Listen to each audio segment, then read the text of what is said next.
Ons almal ken daai een ou wat sy laaste geld spandeer om sy City Golf op te bou. Hy sit 'n klankstelsel in, hy drop die kar, hy sit straight-pipes in, doen goed aan die cam om die kar vinniger te maak. Maar op die einde van die dag is hy nie regtig vinniger nie. En hy klink net soos 'n taxi vol vuvuzelas. Hierso is Hun Papa.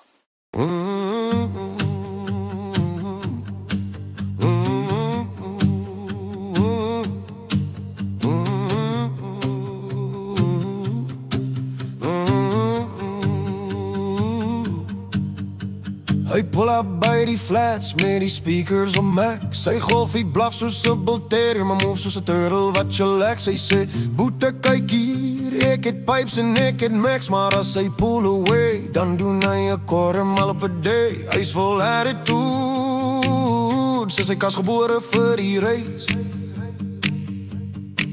Maar almal weer hy golfie hardloop soos hy asem kort in sy face. Zijn papa, die kar maak meer geraas as 'n asfalt. Zijn papa, hy reef so hard die bome skud, hy drop die klats en die kar bly sit. Zijn papa, hy trap hom plat, maar die goffie soos nie 'n boet, ek kan nie vanaand. Papa, ons huil van lag, doch dis vier wis nie vast, maar net loud en ondeusieus. Hy het neon lights sonder die chassis, hy glo hy stokkie jou terug, maar elke keer as hy lunch probeer, gee hy klats net 'n plip. Hy sê nou kyk ek super vinnig en hy try sy bes, maar 'n delivery scooter ry hom verby like dankie be blessed. Ons sê net, ons kyk net, want hy's trots en dis waar. Maar hy goffie se horsepower is basic soos 'n stoof met net een plaat.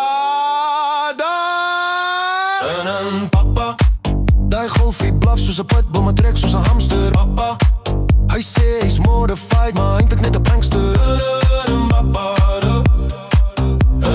papa, die RPM gaan op, maar die spoed bly onder beheer. En papa, as hy kar 'n movie was, was het 100% net klank en geen sfeer.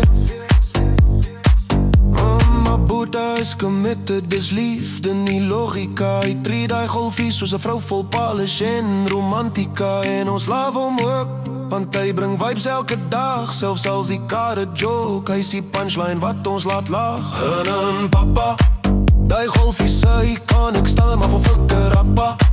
Hy kom nie vinnig by jou aan nie, maar jy hoor hom ewig verder.